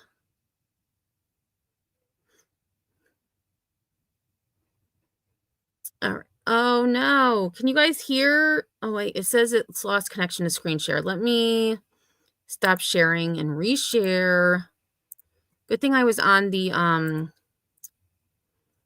StreamYard window. I would have been playing the video and you won't be able to hear anything. All right. So let me know if you can hear this when I start hitting play. I did stop sharing and reshare, so hopefully we won't have any problemos. Well, we recently told you about how Boston City Hall had been designated a historic landmark because. Okay, so just let me know if you are able to hear that.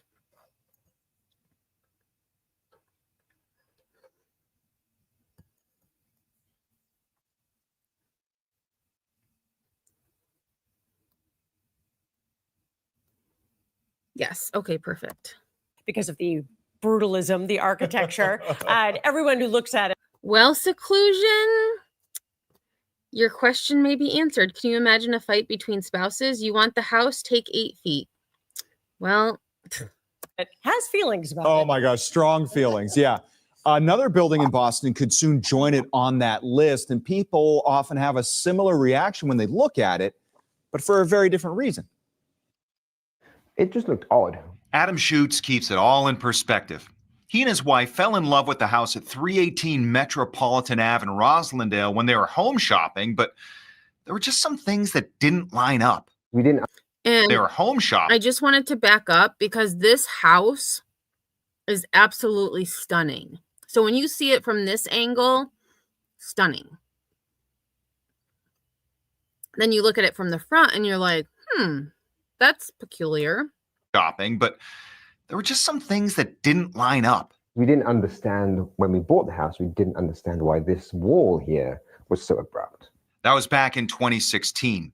A scientist by trade and curious by nature, Adam set about researching the property and previous owners. When checking some old permits, he discovered the unimaginable.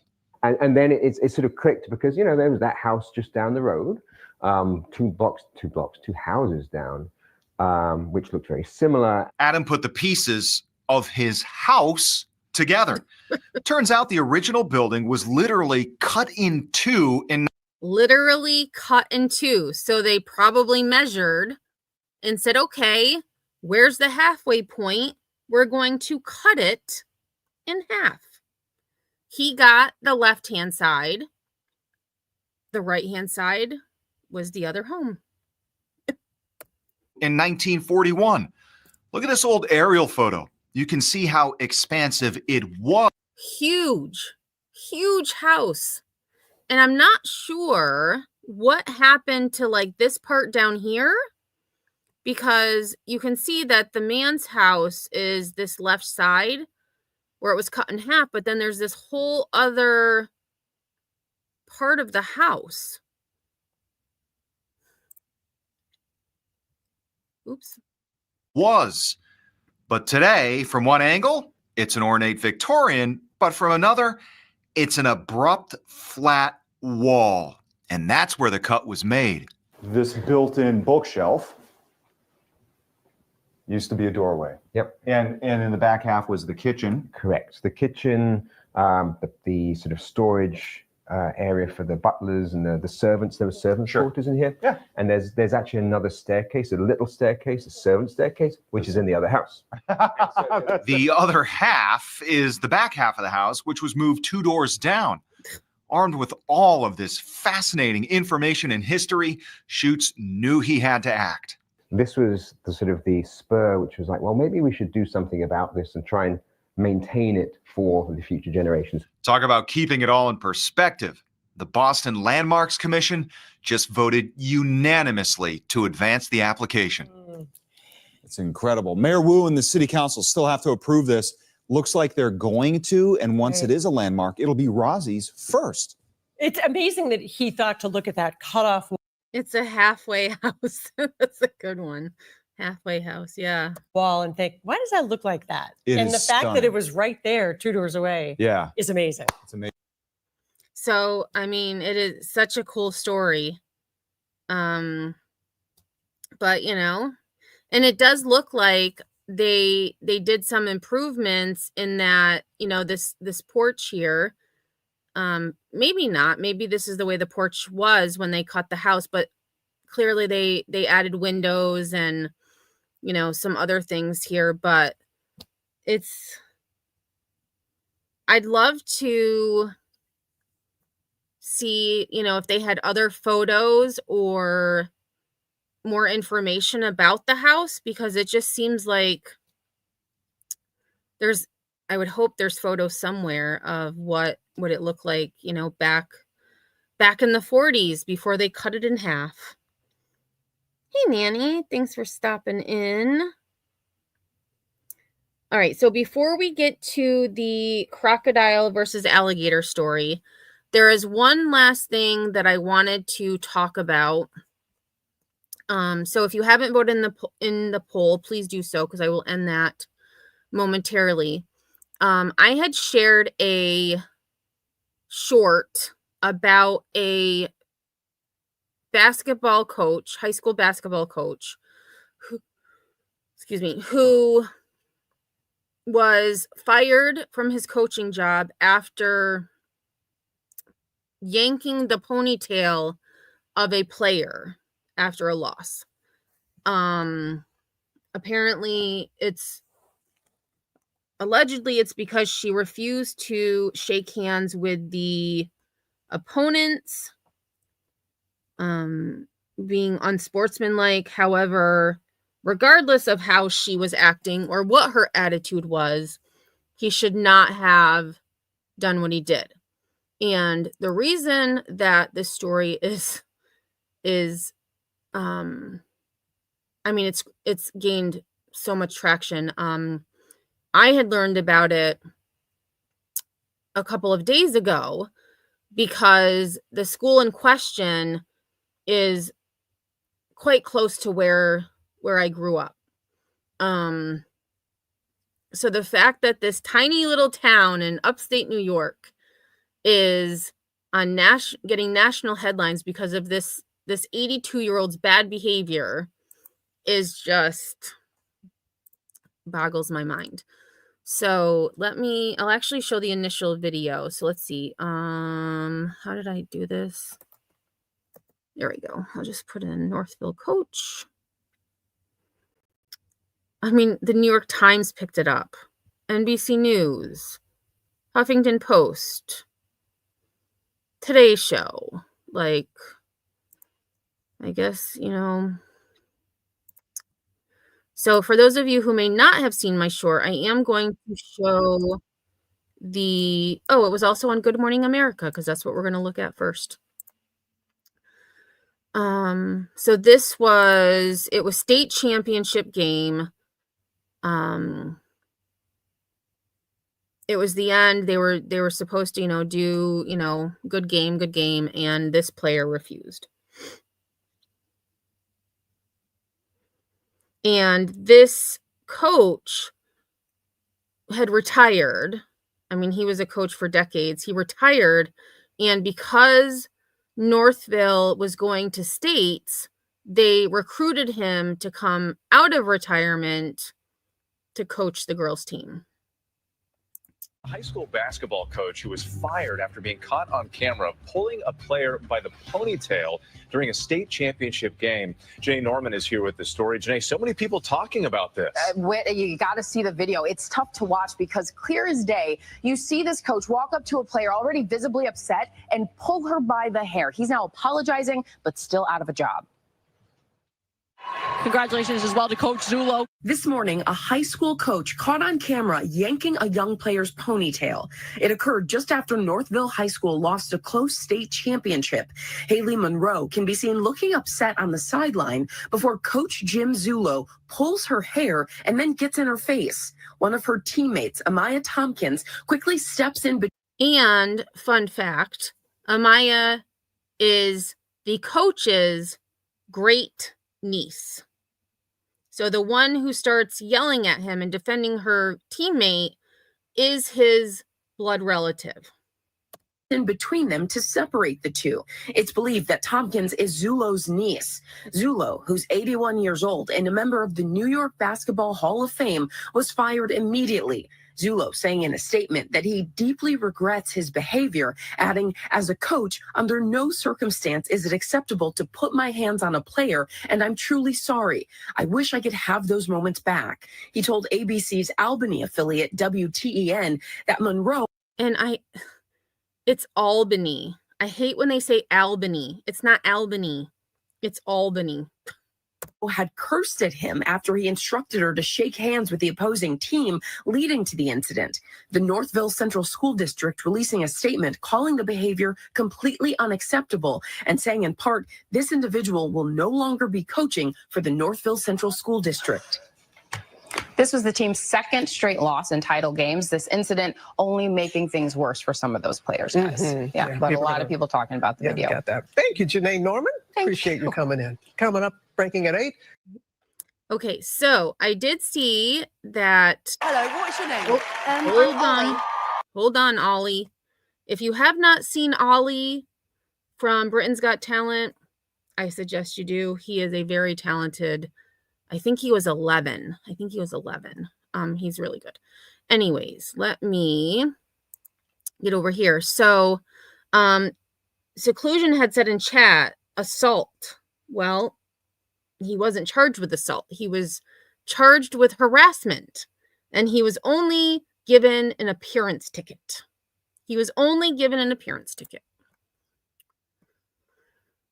Okay. So Jim Zulo issued appearance ticket for harassment over hair pulling incident.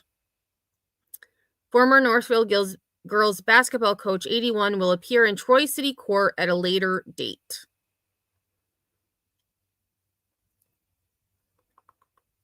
Jim Zulo was cited Monday for harassment in the second degree stemming from Friday's incident in which the since dismissed Northville High School girls basketball coach he yanked the ponytail of senior player Haley Monroe following Northville's loss to Lafargeville.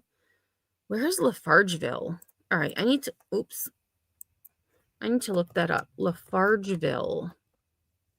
It's a hamlet in New York State. I have never heard of Lafargeville. Oh, so it is north of Watertown. It's like near the Canadian border. Way north. It's near, Thousand Islands. So if anyone's ever been to Thousand Islands National Park, Lafargeville is probably about 30 minutes from Thousand Islands. Okay, in the Class D championship game. All right, come on. How do I get rid of this ad? Get out of here. According to a statement from the Hudson Valley Community College Department of Public Safety, a complaint for harassment was taken by the department on Sunday, the same day the Falcons' ex-coach issued an apology for his actions. On Monday, HVCC DPS officers met with Zulo, who was issued the appearance ticket. Zulo will appear in Troy City Court at a later date. Harassment in the second degree is a violation in New York, not a criminal offense. Its legal definition includes actions taken, quote, with intent to harass, annoy, or alarm another person, end quote, that involve striking, shoving, kicking, or otherwise subjecting someone to physical contact. As the Northville team stood in front of its bench following Friday's game, the 81-year-old Zulo yanked on Monroe's ponytail with enough force to pull her head backward. When another player, Amaya Tompkins, stepped in front of Monroe and exchanged words with Zulo, he continued to berate his team. The game was broadcast on the NFHS network, and the clip of the incident was widely circulated on social media. The broadcast of the game is no longer available to view. The service did not immediately respond to a request for comment made through its website. The Northville Central School District quickly dismissed Zulo after the incident, writing in a Friday night statement that it was deeply disturbed by his conduct and called Zulo's behavior completely unacceptable. Monroe did not respond Monday to a request for comment from herself or her family. On Sunday, Zulo issued a statement in which he apologized for his conduct. And it states, I deeply regret my behavior following the loss to Lafargeville Friday night in the Class D state championship game. I want to offer my sincerest apologies to Haley and her family, our team, the good folks at Northville Central Schools, and our community. As a coach, under no circumstance is it acceptable to put my hands on a player, and I am truly sorry. I wish I could have those moments back.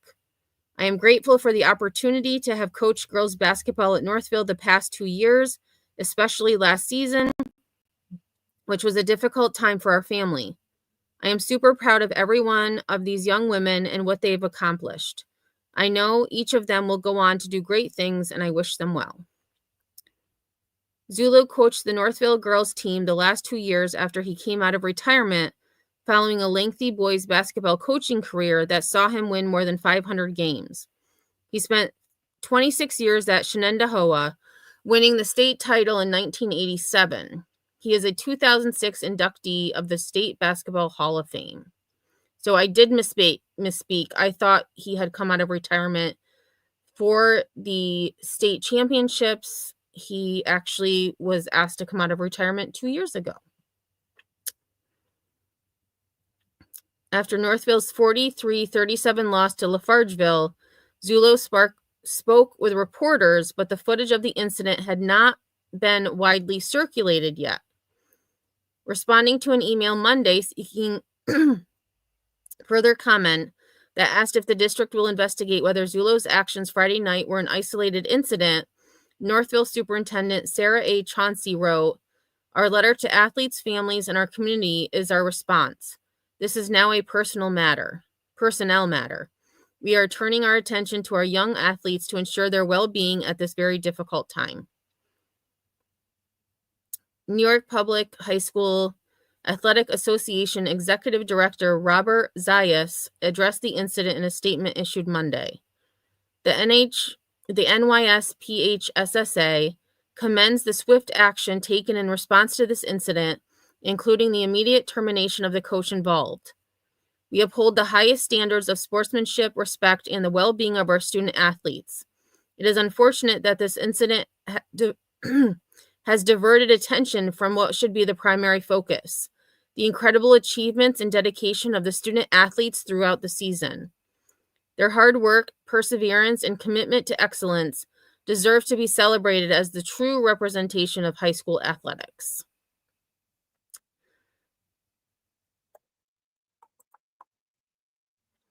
So he was given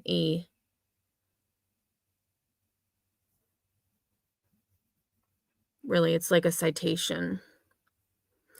And coaches get away with a lot. And it makes you wonder, at least it makes me wonder, he was how long did they say? 26 years at Shenendehowa. I'm sure that in his coaching days, I saw it all the time in high school. A lot of stuff went down, and it's probably not the first time he's done something like this. That's just my opinion. So yeah.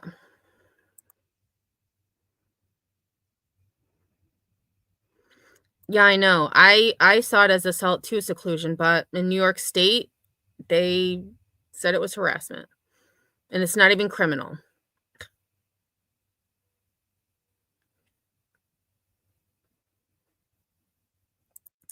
Yeah, Nanny, I had the best coaches. They would get fired up and yell, but nothing like that. Oh, yeah, and some of the verbal assaults were, it was pretty bad.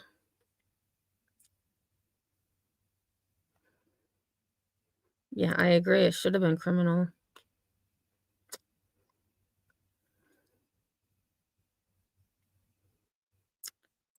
Zoe says, I had a good friend in Hawaii who graduated college literally illiterate. He was a football star and ushered all the way to graduation without ever reading. Happens all the time. Unfortunately, it's sad, but social promotion. Yeah, I agree. It was uncalled for, Nanny.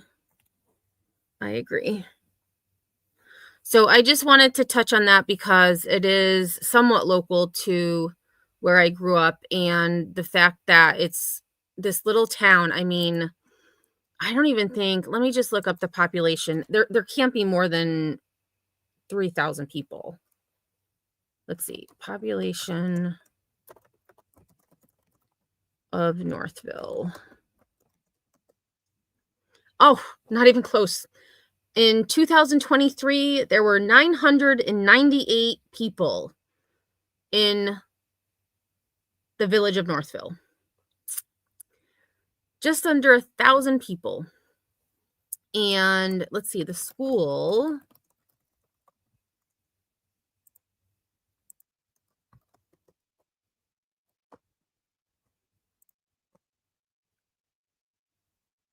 So in 2023, the Northville Central School District, which central school districts are K through 12 here in New York, the entire K through 12 had 447 students. So very small, very small. All right, so let me go to, I'm going to end the poll. And dun, dun, dun, dun. According to the poll, crocodile would win with 53%, alligator would win with 46%. So we are going to, the last video I have is a crocodile and alligator battle it out in Everglades National Park. And the alligator, he looks like a beetle. Like this poor, and I don't know if the crocodile was hurt and that's why he was kind of slithering, but the crocodile was just like this. I mean, he's a beast. They're both beasts, but the crocodile especially was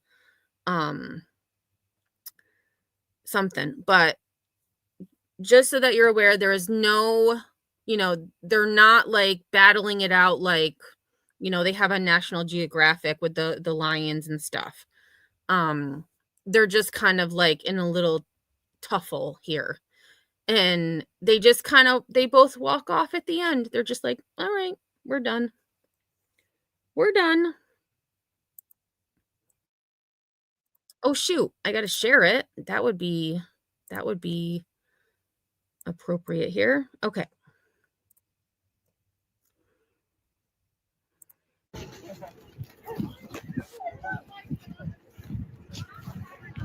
So it looks to me, actually, now that I see it at this angle, it appears that the alligator is who started it. But we don't know what happened before. But it does look like I think that's the crocodile in the back. So the crocodile did start it. Oh, yeah, because the alligator's in the front. So the alligator's like, nope, I'm out of here, dude.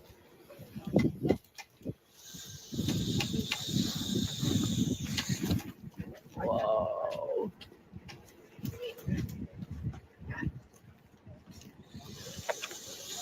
Or wait, okay, so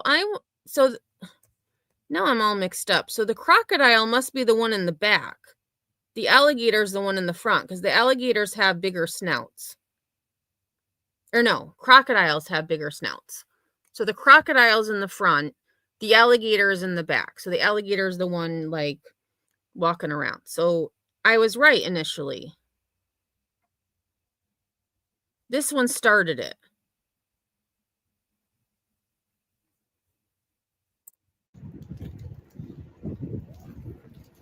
Look at him. Look at him. He's like, and with his teeth, he's like, all right, I'm going to get you, dude.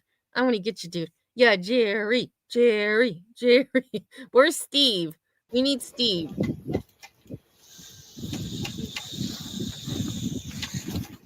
Whoa.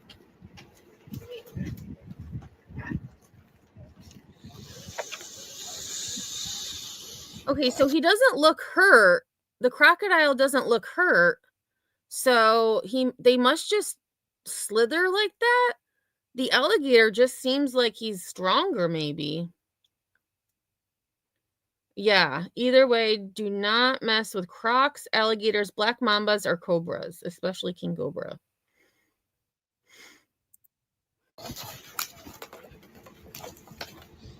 That alligator is very aggressive. Oh, see? And that's what you get, alligator. That's what you get, alligator.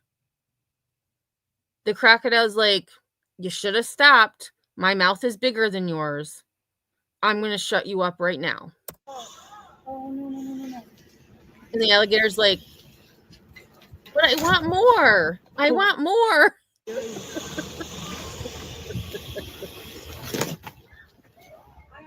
Oh no, look at all the blood. What? They don't have blood. Well, I guess they do have blood. It's cold-blooded, but I don't see any blood. What is she talking about? Yes.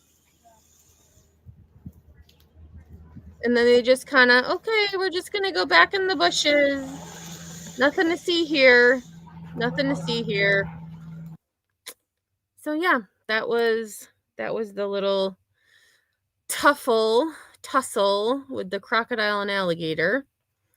I mean, the alligator was holding its own for sure, but the hissing is the scary sound. Yeah.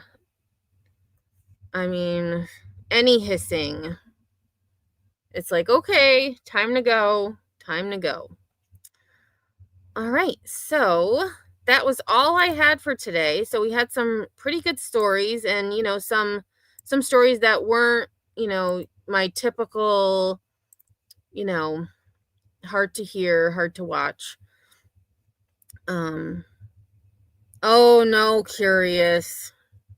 Oy vey. But I just thought that was, I was like, oh, it's kind of a interesting animal story without getting too graphic. But yeah, so I don't know when I'm going to go live again. I know Sinner is going live tomorrow. So depending on how I feel, because lately I kind of go live when I want. There is a story that I want to talk about this little boy.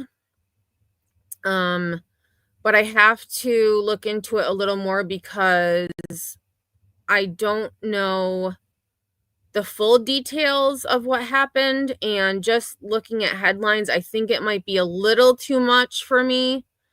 So, if anything, I would do a short on it instead of a live, but I do want to look more into it to see like the full details. I've only seen parts of what's happening. Also tomorrow, and I don't remember her name. Was it Nicole Bryant? Nicole Bryant from Michigan, the woman who abandoned her 3 children for years, is due back in court. So I will be looking to see what, if anything, happens at her court appearance. I still need to see, I haven't seen anything about Stephen Schwally, who is the drunk driver who plowed into a nail salon, killing several people, injuring several more. And Daniel Hayden, I have also not seen anything about him. And he was a drunk driver who drove through a park on the 4th of July, killing several. So different things coming up. I am going to look for a trial, possibly to stream during my spring break, which is in just over 2 weeks. 13 days and 13 school days, I should say, until spring break. So if you have any trials that are coming up, or that, even if the trials have already started or they're done and you feel like, this looks interesting, feel free to email me at headstonesandheadlines@gmail.com and we can maybe take a look. So, yeah, I'm glad you were able to make it, Ninja. It's been a while. I try to catch yours when I can. But our times don't really match up very often. So, oh, Nanny, do you guys get 2 weeks at a time for spring break? When I was in high school is when it actually changed. We would always get 2 weeks in April, but because of winter and the number of snow days that were used, normally in February, they then split it so that we would have a week off in February, week off in April, which I actually kind of like better because, 2 weeks in April, it's like, okay, it's kind of a lot, but I like the week in February, week in April.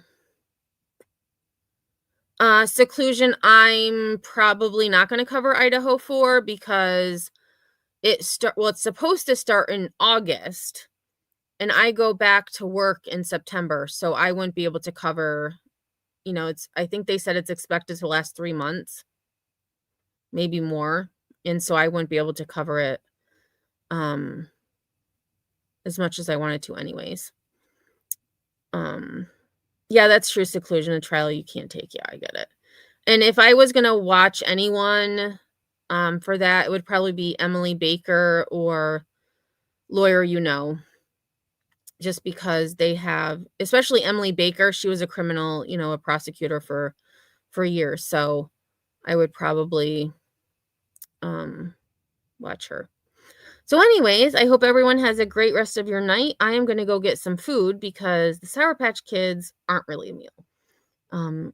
And they burn your tongue. Yesterday I ate way too many.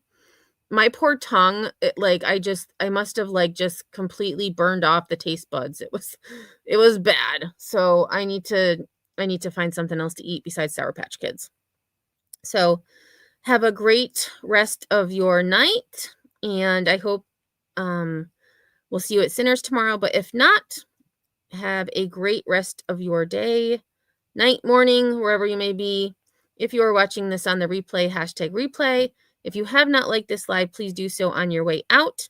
And until next time, I will see you on the flip side. Let it take me to that place now. I won't ever let my thoughts get away now. I got better things to do, picking fate now. I just want to be the best, call me great now. I don't know if I'm okay or insane now.